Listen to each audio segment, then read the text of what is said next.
ভক্তি আর শক্তি, এই দুইয়ের মধ্যে সম্পর্ক অত্যন্ত সরল। মানুষ ভক্তি করেন যাতে তিনি শক্তি লাভ করতে পারেন, আর শক্তি লাভ করার পরে ভক্তি ভাব ভুলে যান আর শক্তির প্রতি আসক্তিতে মত্ত হয়ে যান, আর সেখান থেকেই তার বিনাশ শুরু হয়। কেন? কারণ ভক্তির দ্বারা প্রাপ্ত শক্তি অন্য কারোর হিতের জন্য ব্যবহার করতে হয়, অন্য কারোর মঙ্গল করার জন্য ব্যবহার করতে হয়, কারোর বিনাশের জন্য নয়। এবার যদি আমি আপনাদের একটা উদাহরণ দিয়ে বোঝাই, তাহলে কোদাল দিয়ে আমরা মাটি কোপাতে পারি, একটা গর্ত খুঁড়তে পারি যাতে একটা নতুন বৃক্ষ জন্ম নিতে পারে, একটা বৃক্ষ যা অন্য জীবকে ফল প্রদান করবে, যাত্রীদের ছায়া প্রদান করবে। কিন্তু এই কোদালের ব্যবহার যদি আমরা অন্য কারোর ক্ষতি করার জন্য করি, তাহলে ক্ষতি শুধুমাত্র আমাদেরই হবে।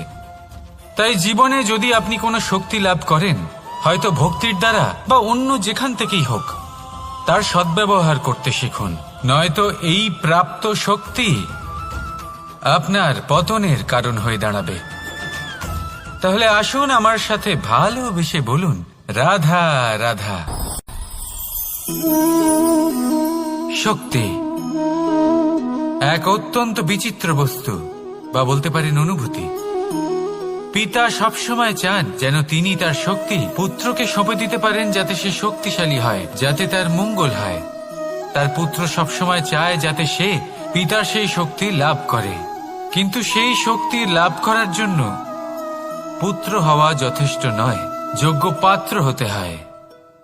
আসুন আপনাকে সহজে বোঝাই। যদি আপনি সুপাত্র হন আর আপনাকে শক্তি দেওয়া হয়, তাহলে আপনি সেই শক্তির গুরুত্ব বুঝবেন, কোথায় সেই শক্তি প্রয়োগ করা উচিত সেটা বুঝবেন। আর এটা যেহেতু অর্জন করা শক্তি হবে, সেই শক্তির অপব্যবহার হবে না। কিন্তু যদি এই আপনি কুপাত্র হন আর যদি আপনাকে এই শক্তি দেওয়া হয়, তাহলে কি হবে? দেখতে গেলে এই শক্তি আপনি দান হিসেবে পেয়েছেন, তাই না আপনি এই শক্তির গুরুত্ব বুঝবেন আর না এর প্রয়োগ আপনি জানবেন। তার অপব্যবহার হওয়া সুনিশ্চিত। তাই যদি আপনি কোনো শক্তি অর্জন করতে চান, তাহলে আগে তার যোগ্য হয়ে উঠুন, পুত্র নয় পাত্র হয়ে উঠুন। আর আমার সাথে ভালোবেসে বলুন, রাধা রাধা। মানুষ জীবনে তিনটে কাজ অবশ্যই করে থাকে, কিছু দান করে, কিছু গ্রহণ করে, আর কিছু ত্যাগ করে দেয়। এটাও ভাবতে থাকে যে এটা করলে কিভাবে করবে। দেবার জন্য পর্যাপ্ত ধন নেই, নেবার জন্য সংসারে অত স্নেহ নেই, আর ত্যাগ করার জন্য জীবনে এত সুখই নেই, তাহলে কিভাবে করবে? আসলে আমরা বস্তুগত চাহিদা অর্জনে এত ব্যস্ত হয়ে পড়ি যে আমরা বুঝতেই পারি না যে কি নেবার আছে, কি দেবার আছে, আর কি ত্যাগ করার আছে। তাহলে আজ আমি আপনাকে বলেই দিই, মনে রাখবেন এই তিনটে গুরুত্বপূর্ণ গুণ, তিনটে গুরুত্বপূর্ণ কথা। দেবার জন্য আছে দান, নেবার মতো আছে জ্ঞান, আর ত্যাগ করার মতো আছে অহংকার। যখন আপনি দান করতে শিখে যাবেন, জ্ঞান অর্জন করার শক্তি আপনা থেকেই আপনার মধ্যে চলে আসবে। আর যখন এই জ্ঞান আপনার মধ্যে প্রবেশ করবে, অহংকার আপনা থেকেই আপনার থেকে দূরে চলে যাবে। যে ব্যক্তি এই তিনের মধ্যে ভারসাম্য বজায় রাখতে পারে, তার বর্তমান, ভূত, ভবিষ্যৎ, লোক, পরলোক সবকিছু শুধরে যায়। যেই দিন আপনি দান করতে শিখে যাবেন, জ্ঞান আহরণ করতে শিখে যাবেন, অভিমান ত্যাগ করতে শিখে যাবেন, আপনার সর্বশক্তিশালী, সর্বশক্তিমান পরমেশ্বরেরও প্রয়োজন পড়বে না। কারণ তখন ঈশ্বর আপনার মধ্যেই বাস করবেন। তাহলে আসুন আর আমার সাথে ভালোবেসে বলুন, রাধা রাধা। নিয়তি। রাধা আমাকে বলে, কৃষ্ণ, যদি তুমি জানো যে নিয়তিতে কি আছে, তাহলে তাকে বদলে দাও না কেন? মহাদেব আমাকে বলেন যে শ্রীকৃষ্ণ, যদি আপনি এটা জানেন যে সাম্বের নিয়তি এটাই, তাহলে আপনি তাকে বদলানোর চেষ্টা কেন করেন? কেন? কারণ আমি একজন পিতা, আর পিতার কর্তব্য এটাই তিনি যেন সম্ভাব্য সব চেষ্টা করেন নিজের সন্তানের মঙ্গলের জন্য। নিয়তি আমি জানি, কিন্তু এটাও আমি জানি যে কর্মের থেকে বড় আর কোনো নিয়তি হতে পারে না। অভিজ্ঞতাও রয়েছে যে কর্মের হাতে নিয়তির এই চক্র বদলে যেতে পারে। তাই জীবনে যদি আপনার কখনো এমন মনে হয় যে এটা তো অসম্ভব, তখনও চেষ্টা করা কখনোই ছাড়বেন না। কে বলতে পারে আপনারই কর্মের কোনো এক বীজ হয়তো নিয়তির চাকায় আটকে গেল আর নিয়তিকে নিজের পথ পাল্টাতে হলো, ঠিক কি না? সেই জন্য নিয়তিকে ভাগ্য মেনে নিয়ে চুপ করে বসে থাকবেন না।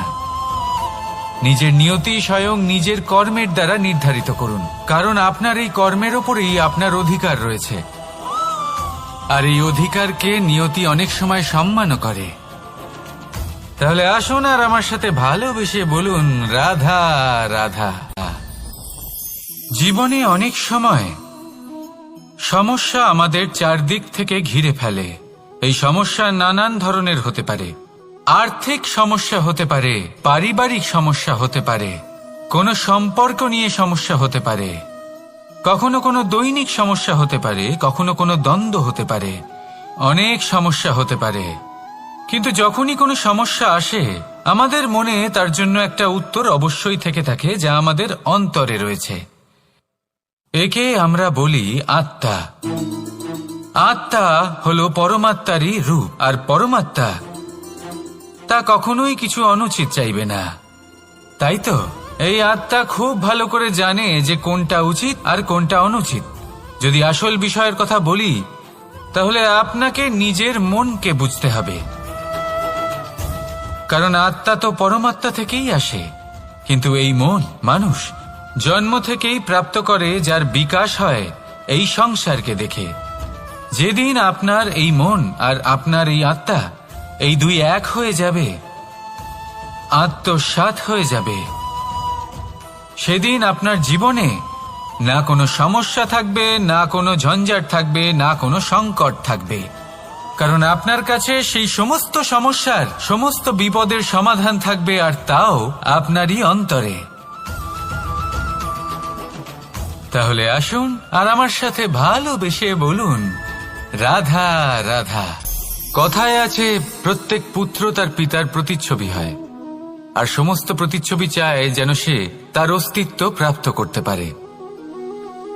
পুত্র চায় সে যেন তার পিতার মতো হয়, বা কখনো কখনো তার থেকেও শ্রেষ্ঠ হয়।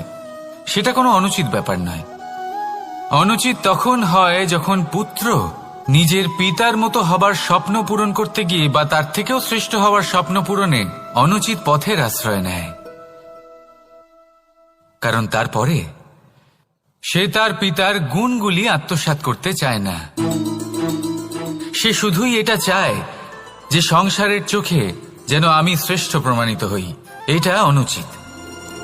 সংসারে এমন অনেক মানুষ আছেন যারা এই কারণে শ্রেষ্ঠ হবার চেষ্টা করেন যাতে তার পরিবারের তার পিতার সম্মান বৃদ্ধি পায়। এমনও মানুষ থাকেন, আর এটাই হলো পার্থক্য উদ্দেশ্যের। মনে রাখবেন, যদি আপনার উদ্দেশ্য শুভ হয় তাহলে পথও শুভ হবে, যদি আপনার উদ্দেশ্য অশুভ হয় তাহলে পথও অশুভ হবে। তাহলে নিজের পিতার মতো হবার চেষ্টা অবশ্যই করুন, তার থেকেও শ্রেষ্ঠ হওয়ার চেষ্টা অবশ্যই করুন, কিন্তু মনে রাখবেন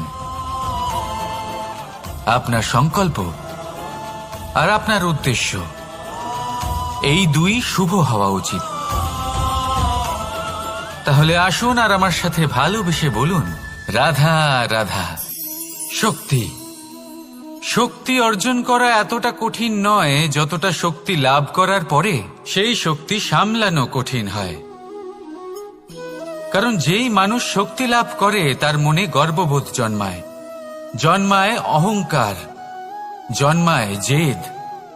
তাই শক্তি প্রাপ্ত করার সাথে বিনম্র থাকাও অত্যন্ত আবশ্যক। আর এটা আমাদের শেখা উচিত বৃক্ষের থেকে। বৃক্ষ যা আমাদের ফল দেয়, বৃক্ষ যা যত ফল দেয় ততটাই ঝুঁকে যায়। আমরা পাথর মারি ওই বৃক্ষের থেকে ফল প্রাপ্ত করার জন্য, সেই পাথরের মার সহ্য করেও বৃক্ষ আমাদের ফল দেয়। কোনো গর্ববোধ নেই, কোনো অহংকার বোধ নেই, আর সেই জন্য এই বৃক্ষের পুজো করা হয়। এটাই হলো মাহাত্ম্য শক্তির সাথে বিনম্রতার। যদি এই শক্তি সৃজন করে থাকে, সাহায্য করে থাকে, সম্বল হয়ে থাকে, তবেই সেই শক্তি উপযুক্ত। আর নয়তো সেই শক্তি একদিন আপনাকে আসক্ত অবশ্যই করবে। তাহলে শক্তি অবশ্যই অর্জন করুন, কিন্তু তার সাথে সেই শক্তি সামলানোর মতো বিবেকও আপনাকে অবশ্যই জাগ্রত করতে হবে। তাহলে আসুন আমার সাথে ভালোবেসে বলুন, রাধা রাধা।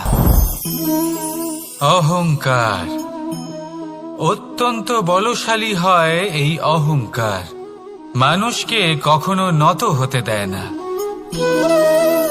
অদ্ভুত ব্যাপার, এই অহংকার যা মানুষকে কখনো নত হতে দেয় না, সেটাই তার পতনের কারণও হয়ে দাঁড়ায়। যেখানে মানুষ এটা ভাবতে শুরু করে যে শুধুমাত্র সেই যোগ্য, সেখান থেকেই তার পতনের আরম্ভ। ঠিক কিনা? দেখুন, যদি কোনো মানুষ এটা ভাবে যে আমি এই সব কিছু করতে পারি, তাহলে তা হলো বিশ্বাস। কিন্তু যদি সে এটা ভাবতে থাকে যে শুধুমাত্র আমি এই কাজ করতে পারি, তাহলে তা হলো সেই ব্যক্তির অহংকার। আর এটা আপনাকে বিনাশের দিকে অবশ্যই নিয়ে যাবে। মনে রাখবেন, যখন আমি আর শুধুমাত্র এই দুই এক হয়ে যায়, সেখান থেকে আপনার পতনের সূত্রপাত হবেই। তাই আপনি কখনোই এই অহংকারের চক্রব্যূহে ফেঁসে যাবেন না। বিশ্বাস রাখুন নিজের ওপর এবং অন্যের ওপরও। আর মনে রাখবেন, বিশ্বাসের মধ্যে বিশ্বের প্রত্যেকটা বস্তু বসবাস করে।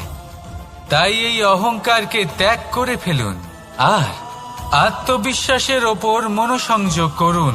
আর আমার সাথে ভালোবেসে বলুন, রাধা রাধা। মানুষ নিজের জীবনে ঈশ্বরকে খুব মান্য করে। ওনার জন্য কি না করে, ভিন্ন ভিন্ন নামে তাকে স্মরণ করে, তাকে পুজো করে, তার আরাধনা করে। সে জানে যে ঈশ্বর তাকে শক্তি অবশ্যই দেবেন, তাকে সাহায্য অবশ্যই করবেন। কিন্তু যখন প্রশ্ন আসে গুরু এবং ঈশ্বরের, তখন গুরুর মান কখনো কম হওয়া উচিত নয়। কারণ সত্যি বলতে কি, গুরুই হলেন সেই সিঁড়ি যা বেয়ে আপনি ঈশ্বরের কাছে পৌঁছানোর পথ খুঁজে পাবেন। সেই পথ আপনি গুরুর থেকেই পাবেন। গুরু না থাকলে আপনি কখনো ঈশ্বর লাভ করতেই পারবেন না। আর জীবনে অনেক সময় লক্ষ্যের থেকেও অনেক বেশি গুরুত্বপূর্ণ হলো পথ। তাই এই পথের সম্মান করতে শিখুন, অর্থাৎ গুরুকে সম্মান করতে শিখুন। কারণ গুরুই হলেন পরমেশ্বর। তাহলে আসুন আর আমার সাথে ভালোবেসে বলুন, রাধা রাধা। আপনার জীবনে আপনার প্রকৃত বন্ধু আসলে কে? আপনার সব থেকে শ্রেষ্ঠ মিত্র আসলে কে? তিনি যিনি সময় এলে পরে আপনাকে সাহায্য করেন, নাকি তিনি যিনি সময় এলে পরে আপনাকে অর্থ দেন? দেখুন, আমরা হলাম মানুষ, আমাদের জীবনে লেনদেন চলতেই থাকে। এটা আমাদের জীবনের অভিন্ন অংশ। কিন্তু অনেক সময় এমন হয় যে আমরা তাকেই নিজের প্রকৃত বন্ধু বলে মনে করি, যিনি আমাদের একটা বহুমূল্য উপহার দেন। ঠিক কিনা? এবার আপনার জীবনে সেই বহুমূল্য উপহার কোনটা, ওই অমূল্য মিত্র আসলে কে, সেই সিদ্ধান্ত হলো আপনার। কিন্তু যদি আপনি আমাকে জিজ্ঞেস করেন, তাহলে আমার মতে স্বর্ণ, হিরে, মুক্ত, ধন এগুলো বহুমূল্য নয়। বহুমূল্য হলো সঙ্গ, যখন আপনি একা হয়ে যাবেন, সময়, যখন আপনার তাকে প্রয়োজন হবে, সমর্পণ, যখন আপনার বিশ্বাসের প্রয়োজন পড়বে। যে মানুষ আপনার প্রতি এই 3 গুণ প্রদর্শন করেন, যিনি আপনার কঠিন সময়ে আপনাকে অবশ্যই সঙ্গ দেবেন, যখন আপনার প্রয়োজন পড়বে আপনাকে অবশ্যই সময় দেবেন, আপনার প্রতি সম্পূর্ণ সমর্পিত থাকবেন, সেই হলো আপনার আসল মিত্র, সেই হলো আপনার প্রকৃত বন্ধু। কারণ সত্যি বললে, বন্ধুত্বের অর্থই হলো নিজেকে সম্পূর্ণরূপে কারোর কাছে সমর্পণ করে দেওয়া। তাই আপনার সেই বন্ধুর জন্য নিজের প্রাণ উজাড় করে দিন। আর ভালোবেসে বলুন, রাধা রাধা।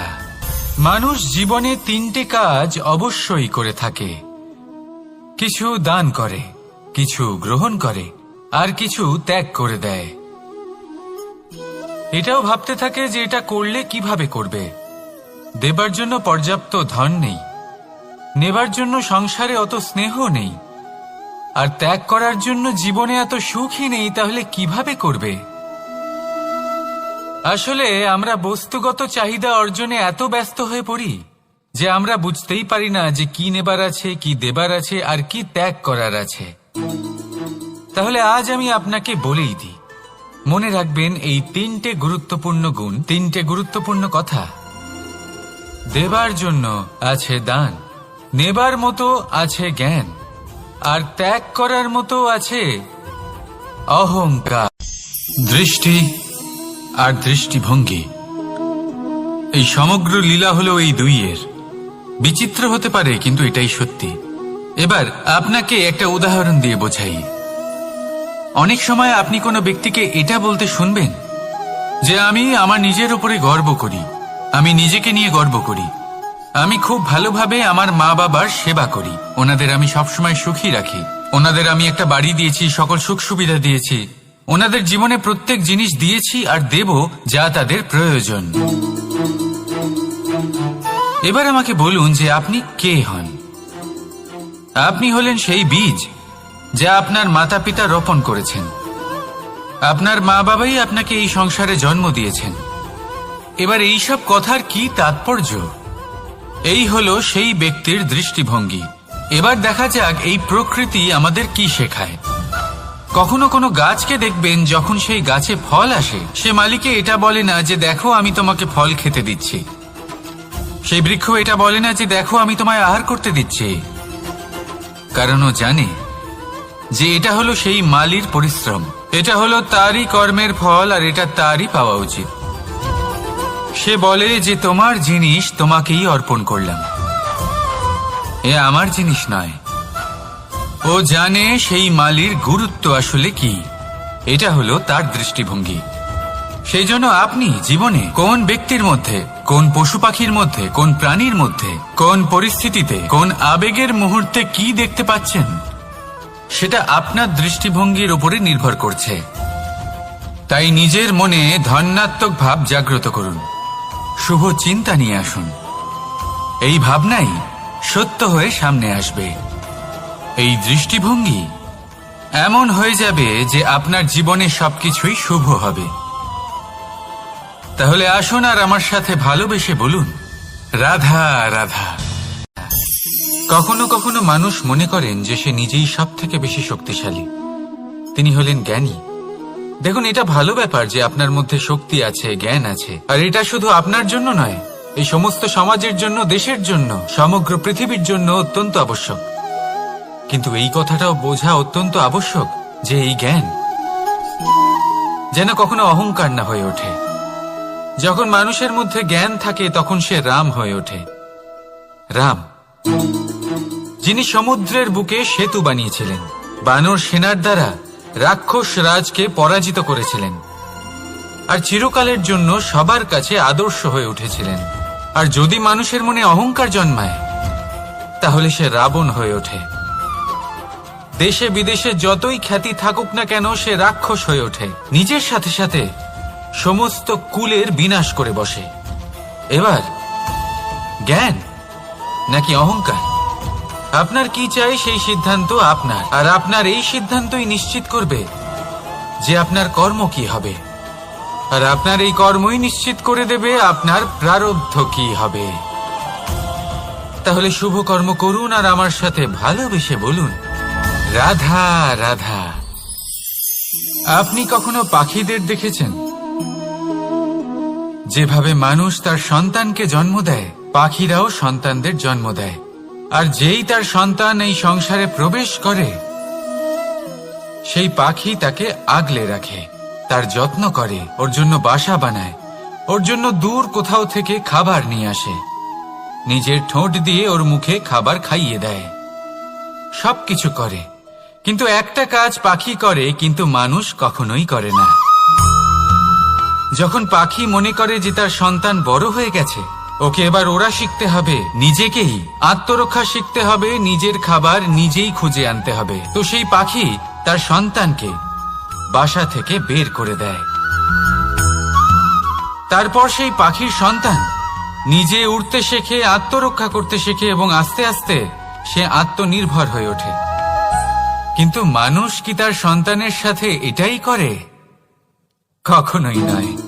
মানুষ তার সন্তানকে নিজের সাথে বেঁধে রাখে, সব সময় তার লালন পালনের, তার দেখাশোনার ব্যবস্থা করে রাখে, আর এটাই ভাবেন যে আমি হলাম ওর পালনকর্তা, ওর খেয়াল রাখা তো আমার কর্তব্য। কিন্তু না, এই কাজ করতে করতে উনি আস্তে আস্তে নিজেরই সন্তানের শত্রু হয়ে ওঠেন, তার বিকাশের শত্রু হয়ে ওঠেন। তাই যখন সন্তান বড় হবে তখন অবশ্যই ভালোবাসুন, কিন্তু পাখির মতো কঠোর হওয়াও প্রয়োজনীয়, তবেই তার বিকাশ হবে। ওকে নিজের কষ্ট নিজেকেই সহ্য করতে দিন, শিখতে দিন জীবনের অনুভূতি কেমন, তবেই তার বিকাশ হবে। নয়তো সেই সন্তান আজীবন আপনার জন্য বোঝা হয়ে থাকবে, আর আপনি তার বিকাশের পথে আজীবন বাধা হয়ে থাকবেন। আর আমার মনে হয় না আপনি সেটা চাইবেন, তাই তো? আসুন আমার সাথে ভালোবেসে বলুন রাধা রাধা। জীবনে শিখরে পৌঁছানোর জন্য মানুষের কি প্রয়োজন হয়ে থাকে? সিঁড়ির। কিন্তু তাও প্রত্যেক মানুষ, প্রত্যেক ব্যক্তি শিখরে পৌঁছতে পারেন না। এর কারণ কি? কারণ একটা হতে পারে যে মানুষ কল্পনা করতে থাকেন কিন্তু সিঁড়ি খুঁজে পান না। কিছু মানুষ খুঁজে নেন কিন্তু তা পেয়ে এতটাই প্রসন্ন হয়ে যান যে তারপর আর কোনো কর্মই করেন না। খুব সোজা ব্যাপার। অনেক মানুষ সিঁড়ি খুঁজে পান না, আর যদি পেয়েও যান তাও যতক্ষণ না তাতে চড়ছেন সেই শিখরে পৌঁছবেন কি করে? যতক্ষণ না আপনি পরিশ্রম করছেন, যতক্ষণ না সেই সিঁড়িতে আপনি চড়ছেন, যতক্ষণ না ক্লান্ত হচ্ছেন, আপনার পায়ে হাঁটুতে ব্যথা না হচ্ছে, ততক্ষণ এই শিখরে পৌঁছানোর সৌভাগ্য লাভ করতে পারবেন না। তাহলে কল্পনার সাথে কর্ম করুন, পরিকল্পনার সাথে পরিশ্রম করুন, সব কিছু পাবেন। আসুন আমার সাথে ভালোবেসে বলুন রাধা রাধা। সুখ আর অভিজ্ঞতা, এই দুই জীবনে একসাথে কখনোই আসে না। মনে রাখবেন, যেখানে সুখ থাকে সেখানে অভিজ্ঞতা থাকে না। আর যখন এই সুখ আমাদের জীবন থেকে দূরে চলে যায়, তখন আমাদের জীবনে আসে এই অভিজ্ঞতা। পরমাত্মা, প্রকৃতি, নিয়তি এই অভিজ্ঞতাকে আমাদের জীবনে পাঠান যাতে আমরা একটা অত্যন্ত গুরুত্বপূর্ণ শিক্ষা, একটা জ্ঞান প্রাপ্ত করতে পারি। এই অভিজ্ঞতা আমাদের শেখায় যে অতীতে এমন কি হয়েছিল যা আমাদের করা উচিত হয়নি। আমাদের শেখায় ভবিষ্যতে এমন কি আছে যা আমাদের করা উচিত আর কি করা উচিত নয়। দেখতে গেলে এই অভিজ্ঞতা আমাদের সেই শিক্ষা দেয় যার জন্য আমরা সুখের দিকে উচিতভাবে অগ্রসর হতে পারি। সেই জন্য জীবনে যখনই দুঃখ আসবে, দুঃখের এই সময় আসবে, তখন হতাশ হবেন না। বোঝার চেষ্টা করুন এই পরিস্থিতি কেন এসেছে, কি শিক্ষা দিতে এসেছে। যদি আপনি সেই জ্ঞান লাভ করেন, সুখের পথে অগ্রসর হন, তাও উচিত রূপে, তাহলে এই অভিজ্ঞতার উদ্দেশ্য পূরণ হয়ে যায়। তাহলে আসুন আর আমার সাথে ভালোবেসে বলুন রাধা রাধা। প্রতিশোধ অথবা কাউকে দুঃখ দেওয়ার ভাবনা, যদি এটা আপনার মনে থাকে তাহলে আপনি নিজের মনেই যন্ত্রণার একটা বিশাল বৃক্ষ রোপণ করছেন, এটা মনে রাখবেন। কারণ কাউকে দুঃখ দেবার এই ভাবনা, এটা হলো সেই বীজ যা আপনার মনেই পতিত হবে, আপনার মনেই অঙ্কুরিত হবে, আর আপনার মনেই একটা বিশাল বৃক্ষরূপে বেড়ে উঠবে। জীবন আপনার, কর্ম আপনার, কাউকে দুঃখ দেবার ভাবনা আপনার ছিল, এই বৃক্ষ হলো আপনার, তাই এর ফলও আপনিই পাবেন, যা গ্রহণও আপনাকেই করতে হবে। মনে রাখবেন, যে মানুষ এটা ভাবে যে আমি ওকে দুঃখ দেব, ওকে কষ্ট দিতে চাই আমি, সেই মানুষই দুঃখ আর কষ্ট পেয়ে থাকে। যদি সেই জায়গায় আপনি এটা ভাবেন যে আমি কাউকে সুখী করে তুলতে চাই, কাউকে সুখ প্রদান করতে চাই, তাহলে তারও বীজ আপনার মনেই রোপণ হবে, বৃক্ষে পরিণত হবে, যার ফলও আপনিই পাবেন। এখানে বিষয়টা হলো শুধু মানসিকতার চিন্তা, যা সত্য হয়ে আপনার সামনে আসে। তাহলে এই মানসিকতা শুভ করুন, সবার জন্য মঙ্গল কামনা করুন। অন্যের মনে আপনার জন্য ভালো চিন্তা থাকুক বা না থাকুক, আপনি সবার জন্য শুভ চিন্তা করে কর্ম করতে থাকুন, তাহলে আপনার সাথেও ভালোই হবে। তাহলে আসুন আর আমার সাথে ভালোবেসে বলুন, রাধা রাধা। আমরা সকলে চাই আমাদের জীবনে সাফল্য আসুক। আমরা চাই যে এই সংসারে আমাদের খ্যাতি ছড়িয়ে পড়ুক। আমরা চাই যেন আমরা আলোচিত হই। কিন্তু শুধু চাইলেই কি যায় আসে? যদি এই সংসারে আলোচিত হতে হয়, তাহলে পরিচিত হতে হবে পরিশ্রমের দ্বারা। যতক্ষণ না আপনারা পরিশ্রমের সাথে পরিচিত হবেন, সাফল্যের সাথে পরিচিত হবেন না। সংঘর্ষ করতে হবে প্রতিদিন, প্রতি বছর। জীবনের সব পরিস্থিতিতেই হয়তো নতুন নতুন বাধা আসবে, নতুন নতুন বিঘ্ন ঘটবে। কিন্তু এটা আবশ্যক নয় যে সমস্ত বিঘ্ন বিনাশের জন্য আসবে। কিছু বিঘ্ন আপনার পথ সাথে ভালোবেসে বলুন, রাধা রাধা। জীবনে কখনো কখনো আমরা সেই পরিস্থিতিতে ফেসে যাই যখন আমাদের মনে হয় যে আমাদের নতুন কিছু একটা করতে হবে, কিন্তু আমরা করতে পারি না। কারণ কোথাও না কোথাও আমরা রীতির দ্বারা আবদ্ধ, আর আমরা সেই রীতি ভাঙতে চাই না। কেবল একটাই প্রশ্ন আসে মনে, আশেপাশের মানুষ কি বলবে, আশেপাশের মানুষ কি ভাববে। আপনাকে একটা প্রশ্ন করি, কারা এই মানুষজন? আপনার জন্মের সময় এই মানুষজন কোথায় ছিলেন? যখন আপনি কোনো সমস্যায় পড়েন, তখন এই মানুষজন কোথায় থাকেন? এগিয়ে এসে কি আপনাকে সাহায্য করেন, নাকি সেই সমস্যার সমাধান আপনি নিজেই করেন? এইসব মানুষজনের চিন্তা ত্যাগ করুন যদি আপনি জীবনে বাঁচতে চান। ভেবে দেখুন জীবনে কি কি শুভ আছে আর কি কি শুভ করতে পারেন। যদি তা স্রোতের বিপরীতে হয়, তাহলে সংঘর্ষ করুন, কিন্তু এইসব মানুষজনের কথা ভাববেন না।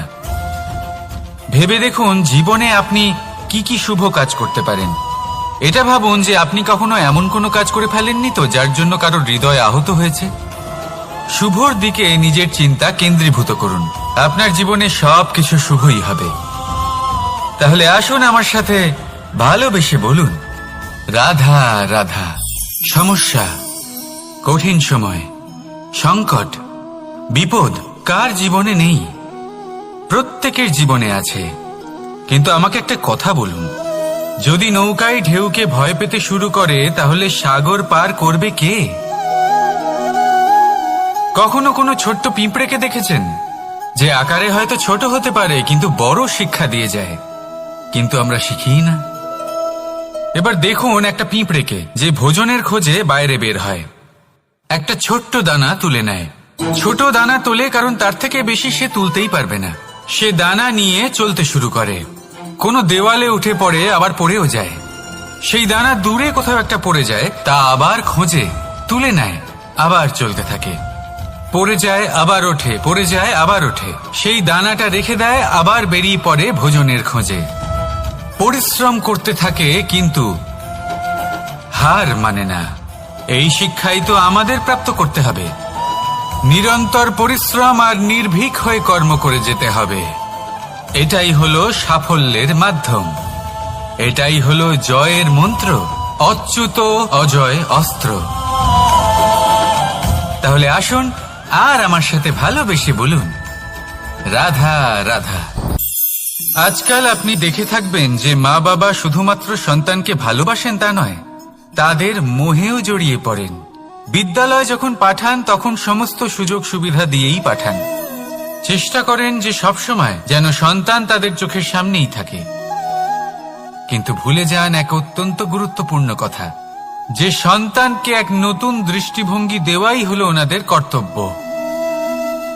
সেই জন্য পুরাতনকালে শিষ্যদের গুরুকুলে পাঠানো হতো, বাড়ির থেকে দূরে। কারণ বাড়ি ছেড়ে যাওয়া এক সন্তানের জন্য, এক শিষ্যের জন্য অত্যন্ত শুভ লক্ষণ হয়।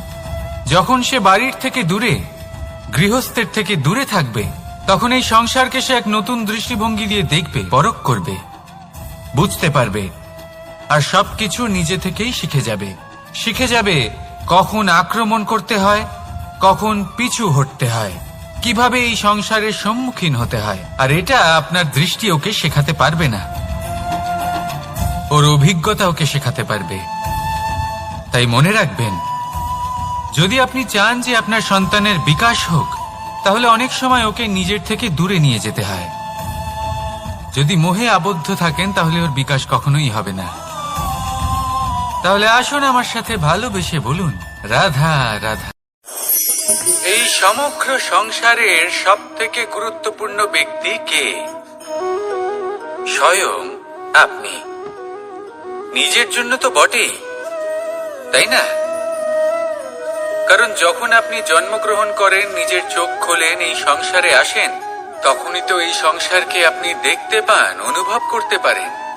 এখানকার আবেগ, এখানকার মানুষজন তখন থেকেই অনুভব করেন। যদি আপনি না থাকেন তাহলে এই সংসারের অস্তিত্ব আপনার কাছে শূন্যের সমান, তাই না? আপনি না থাকলে এই সংসারও আপনার কাছে নেই। এবার সবাই বলবেন যে এ তো সত্যি কথা, সেই অনুযায়ী তো আমার স্বার্থপর হওয়া উচিত, অহংকারী হওয়া উচিত, কারণ আমার কাছে আমিই তো সবকিছু। দৃষ্টিভঙ্গি পাল্টে দেখুন, আপনার কাছে সব থেকে বেশি গুরুত্বপূর্ণ ব্যক্তি কে? আপনি নিজেই। সেই মানুষটি কেমন হওয়া উচিত একটু ভেবে দেখুন। সবসময় সকলকে সাহায্য করুন, একসাথে মিলে পরিশ্রম করুন, সাহায্য করুন অন্যদেরকে, এটা অতি আবশ্যক। এবং তার থেকেও বেশি গুরুত্বপূর্ণ হলো এটাই যে আপনার মনে যেন কখনো এই বিষয়ে ভয় না থাকে যে আমি আমার প্রিয়জনদের, আমার কাছের মানুষগুলিকে হারিয়ে ফেলব। এই ভয় কখনোই মনের মধ্যে থাকা উচিত নয়। যদি ভয় থাকে তাহলে থাকুক এই বিষয়ে যে সকল মানুষ আমার জীবন থেকে, আমার থেকে দূরে চলে যাচ্ছেন, তাদের বাধা দিতে দিতে আমি যেন নিজেকেই না হারিয়ে ফেলি, নিজের অস্তিত্বকেই না হারিয়ে ফেলি, নিজের ব্যক্তিত্বকে, নিজের বিচারধারাকে, নিজের করুণার শক্তি না হারাই। তাহলে এই ভয় ত্যাগ করুন আর আমার সাথে ভালোবেসে বলুন, রাধা রাধা। দৃষ্টি আর দৃষ্টিভঙ্গি, এই সমগ্র লীলা হলো এই দুইয়ের। বিচিত্র হতে পারে কিন্তু এটাই সত্যি। এবার আপনাকে একটা উদাহরণ দিয়ে বোঝাই। অনেক সময় আপনি কোনো ব্যক্তিকে এটা বলতে শুনবেন যে আমি আমার নিজের উপরে গর্ব করি, আমি নিজেকে নিয়ে গর্ব করি, আমি খুব ভালোভাবে আমার মা বাবার সেবা করি, ওনাদের আমি সবসময় সুখী রাখি, ওনাদের আমি একটা বাড়ি দিয়েছি, সকল সুখ সুবিধা দিয়েছি, ওনাদের জীবনে প্রত্যেক জিনিস দিয়েছি আর দেব যা তাদের প্রয়োজন। এবার আমাকে বলুন যে আপনি কে হন? আপনি হলেন সেই বীজ যা আপনার মাতা পিতা রোপণ করেছেন। আপনার মা বাবাই আপনাকে এই সংসারে জন্ম দিয়েছেন। এবার এইসব কথার কি তাৎপর্য? এই হলো সেই ব্যক্তির দৃষ্টিভঙ্গি। এবার দেখা যাক এই প্রকৃতি আমাদের কি শেখায়। কখনো কোনো গাছকে দেখবেন, যখন সেই গাছে ফল আসে, সে মালিকে এটা বলে না যে দেখো আমি তোমাকে ফল খেতে দিচ্ছি। সেই বৃক্ষ এটা বলে না যে দেখো আমি তোমায় আহার করতে দিচ্ছি, কারণ ও জানে যে এটা হলো সেই মালির পরিশ্রম, এটা হলো তারই কর্মের ফল আর এটা তারই পাওয়া উচিত। সে বলে যে তোমার জিনিস তোমাকেই অর্পণ করলাম, এ আমার জিনিস নয়। ও জানে সেই মালির গুরুত্ব আসলে কি, এটা হলো তার দৃষ্টিভঙ্গি। সেই জন্য আপনি জীবনে কোন ব্যক্তির মধ্যে, কোন পশু পাখির মধ্যে, কোন প্রাণীর মধ্যে, কোন পরিস্থিতিতে, কোন আবেগের মুহূর্তে কি দেখতে পাচ্ছেন, সেটা আপনার দৃষ্টিভঙ্গির উপরে নির্ভর করছে। তাই নিজের মনে ধন্যাত্মক ভাব জাগ্রত করুন, শুভ চিন্তা নিয়ে আসুন। এই ভাবনাই সত্য হয়ে সামনে আসবে। এই দৃষ্টিভঙ্গি এমন হয়ে যাবে যে আপনার জীবনে সবকিছুই শুভ হবে। তাহলে আসুন আর আমার সাথে ভালোবেসে বলুন, রাধা রাধা। কখনো কখনো মানুষ মনে করেন যে সে নিজেই সব থেকে বেশি শক্তিশালী, তিনি হলেন জ্ঞানী। দেখুন, এটা ভালো ব্যাপার যে আপনার মধ্যে শক্তি আছে, জ্ঞান আছে, আর এটা শুধু আপনার জন্য নয়, এই সমস্ত সমাজের জন্য, দেশের জন্য, সমগ্র পৃথিবীর জন্য অত্যন্ত আবশ্যক। কিন্তু এই কথাটাও বোঝা অত্যন্ত আবশ্যক যে এই জ্ঞান যেন কখনো অহংকার না হয়ে ওঠে। যখন মানুষের মধ্যে জ্ঞান থাকে তখন সে রাম হয়ে ওঠে। রাম, যিনি সমুদ্রের বুকে সেতু বানিয়েছিলেন, বানর সেনার দ্বারা রাক্ষস রাজকে পরাজিত করেছিলেন, আর চিরকালের জন্য সবার কাছে আদর্শ হয়ে উঠেছিলেন। আর যদি মানুষের মনে অহংকার জন্মায়, তাহলে সে রাবণ হয়ে ওঠে। দেশে বিদেশে যতই খ্যাতি থাকুক না কেন, সে রাক্ষস হয়ে ওঠে, নিজের সাথে সাথে সমস্ত কুলের বিনাশ করে বসে। এবার জ্ঞান নাকি অহংকার, আপনার কি চাই সেই সিদ্ধান্ত আপনার, আর আপনার এই সিদ্ধান্তই নিশ্চিত করবে যে আপনার কর্ম কি হবে, আর আপনার এই কর্মই নিশ্চিত করে দেবে আপনার প্রারব্ধ কি হবে। তাহলে শুভ কর্ম করুন আর আমার সাথে ভালোবেসে বলুন, রাধা রাধা। আপনি কখনো পাখিদের দেখেছেন? যেভাবে মানুষ তার সন্তানকে জন্ম দেয়, পাখিরাও সন্তানদের জন্ম দেয়। আর যেই তার সন্তান এই সংসারে প্রবেশ করে, সেই পাখি তাকে আগলে রাখে, তার যত্ন করে, ওর জন্য বাসা বানায়, ওর জন্য দূর কোথাও থেকে খাবার নিয়ে আসে, নিজের ঠোঁট দিয়ে ওর মুখে খাবার খাইয়ে দেয়, সবকিছু করে। কিন্তু একটা কাজ পাখি করে, কিন্তু মানুষ কখনোই করে না। যখন পাখি মনে করে যে তার সন্তান বড় হয়ে গেছে, ওকে এবার ওরা শিখতে হবে, নিজেকেই আত্মরক্ষা শিখতে হবে, নিজের খাবার নিজেই খুঁজে আনতে হবে, তো সেই পাখি তার সন্তানকে বাসা থেকে বের করে দেয়। তারপর সেই পাখির সন্তান নিজে উড়তে শেখে, আত্মরক্ষা করতে শেখে, এবং আস্তে আস্তে সে আত্মনির্ভর হয়ে ওঠে। কিন্তু মানুষ কি তার সন্তানের সাথে এটাই করে? কখনোই নয়। মানুষ তার সন্তানকে নিজের সাথে বেঁধে রাখে, সব সময় তার লালন পালনের, তার দেখাশোনার ব্যবস্থা করে রাখে, আর এটাই ভাবেন যে আমি হলাম ওর পালনকর্তা, ওর খেয়াল রাখা তো আমার কর্তব্য। কিন্তু না, এই কাজ করতে করতে উনি আস্তে আস্তে নিজেরই সন্তানের শত্রু হয়ে ওঠেন, তার বিকাশের শত্রু হয়ে ওঠেন। তাই যখন সন্তান বড় হবে তখন অবশ্যই ভালোবাসুন, কিন্তু পাখির মতো কঠোর হওয়াও প্রয়োজনীয়, তবেই তার বিকাশ হবে। ওকে নিজের কষ্ট নিজেকেই সহ্য করতে দিন, শিখতে দিন জীবনের অনুভূতি কেমন, তবেই তার বিকাশ হবে। নয়তো সেই সন্তান আজীবন আপনার জন্য বোঝা হয়ে থাকবে, আর আপনি তার বিকাশের পথে আজীবন বাধা হয়ে থাকবেন। আর আমার মনে হয় না আপনি সেটা চাইবেন, তাই তো? আসুন আমার সাথে ভালোবেসে বলুন, রাধা রাধা। জীবনে শিখরে পৌঁছানোর জন্য মানুষের কি প্রয়োজন হয়ে থাকে? সিঁড়ির। কিন্তু তাও প্রত্যেক মানুষ, প্রত্যেক ব্যক্তি শিখরে পৌঁছতে পারেন না। এর কারণ কি? কারণ একটা হতে পারে যে মানুষ কল্পনা করতে থাকেন কিন্তু সিঁড়ি খুঁজে পান না। কিছু মানুষ খুঁজে নেন, কিন্তু তা পেয়ে এতটাই প্রসন্ন হয়ে যান যে তারপর আর কোনো কর্মই করেন না। খুব সোজা ব্যাপার। অনেক মানুষ সিঁড়ি খুঁজে পান না, আর যদি পেয়েও যান তাও যতক্ষণ না তাতে চড়ছেন সেই শিখরে পৌঁছবেন কি করে? যতক্ষণ না আপনি পরিশ্রম করছেন, যতক্ষণ না সেই সিঁড়িতে আপনি চড়ছেন, যতক্ষণ না ক্লান্ত হচ্ছেন, আপনার পায়ে হাঁটুতে ব্যথা না হচ্ছে, ততক্ষণ এই শিখরে পৌঁছানোর সৌভাগ্য লাভ করতে পারবেন না। তাহলে কল্পনার সাথে কর্ম করুন, পরিকল্পনার সাথে পরিশ্রম করুন, সবকিছু পাবেন। আসুন আমার সাথে ভালোবেসে বলুন, রাধা রাধা।